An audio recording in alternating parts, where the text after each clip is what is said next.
स्वागत है आपका हमारे चैनल पर। दोस्तों, आज का हमारा टॉपिक है कुंडली में गजकेसरी योग कैसे बनता है। तो सबसे पहले हम बताते हैं कि कुंडली में गजकेसरी योग होता क्या है।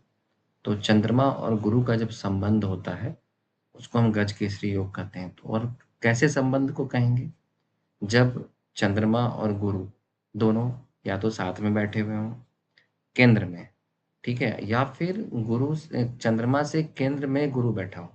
अब मैं आपको समझाता हूँ, आपको समझ में नहीं आया होगा केंद्र में क्या होता है।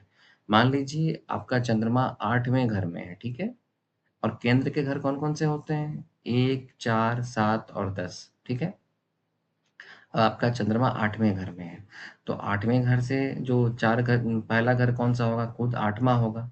या तो गुरु और चंद्र की युति सेम इसी 8वें जगह पे हो, या फिर 8, 9, 10, 11 इसके चौथे जगह पे गुरु बैठे हों, मतलब 11वें स्थान पे गुरु बैठे हों, चंद्रमा 8वें पे हो।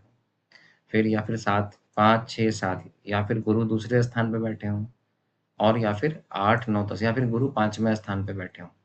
तो अगर ऐसा होता है तो गजकेसरी योग का निर्माण होता है। लेकिन गजकेसरी योग कब फल देता है, किन लग्नों में उत्तम देता है, किन स्थितियों में योग कमजोर हो जाता है और इसका क्या प्रभाव पड़ता है, चलिए बताते हैं। मैं आपको फिर से रिपीट कर देता हूँ। अगर गुरु चंद्रमा के साथ केंद्र में बैठते हैं, केंद्र मतलब जो कुंडली का केंद्र स्थान होता है वो नहीं, 1, 4, 7, 10 नहीं, चंद्रमा से केंद्र में। चंद्रमा अगर दूसरे पे है तो चंद्रमा के जिस भाव में चंद्रमा बैठा है उस भाव से 1, 4, 7, 10 पे अगर गुरु हैं और गुरु की स्थिति अच्छी है कुंडली में, योग कारक है, और चंद्रमा की भी स्थिति अच्छी है, और दोनों ही को कोई शुभ ग्रह देख रहे हों, स्थिति अच्छी स्थिति में हो, तो गजकेसरी योग का निर्माण होता है उनकी दशा में। तो चलिए शुरू करते हैं। तो गजकेसरी योग होता क्या है? गज मतलब हाथी, केसरी मतलब सिंह। तो बुद्धि, सम्मान, नेतृत्व और प्रतिष्ठा का योग होता है, ठीक है? कैसे बनता है? मैंने बताया अभी आपको, गुरु चंद्रमा से 1, 4, 7 या 10वें भाव में हो। चंद्रमा और गुरु दोनों मजबूत हों। ऐसा ना कि चंद्रमा भी नीच का हो या गुरु मकर राशि में नीच के हों, या गुरु चांडाल दोष बन रहा हो और तब वैसे में हो, ऐसा नहीं, ठीक है? और मजबूत योग की शर्तें, गुरु नीच का ना हो, चंद्रमा मजबूत हो, क्योंकि सूर्य और चंद्रमा को नीच का फल नहीं मिलता है, क्योंकि अ, किसी न किसी का तो वृश्चिक राशि होगा ही, तो उसके चंद्रमा नीच के लोग बोलते हैं, पर वैसा नहीं होता है।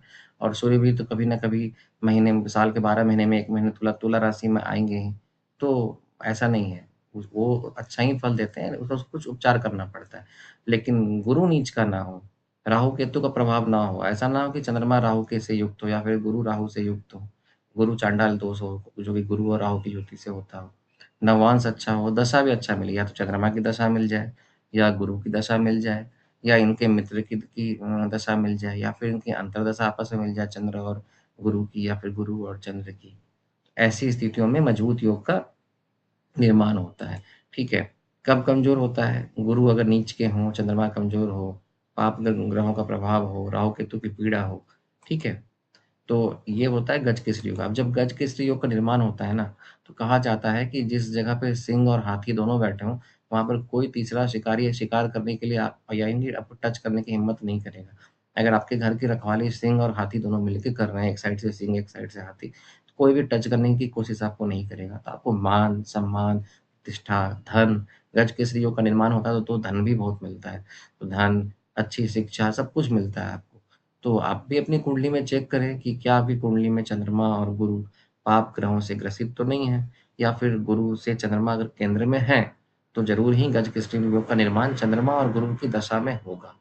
आप देखेंगे और इसका आपको बहुत ही शुभ परिणाम मिलेगा। तो मुझे लगता है कि ये टॉपिक आपको अच्छे से समझ में आया होगा।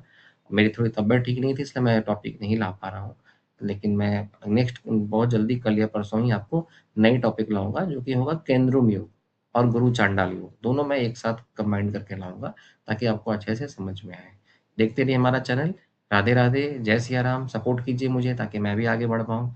जय सिया राम।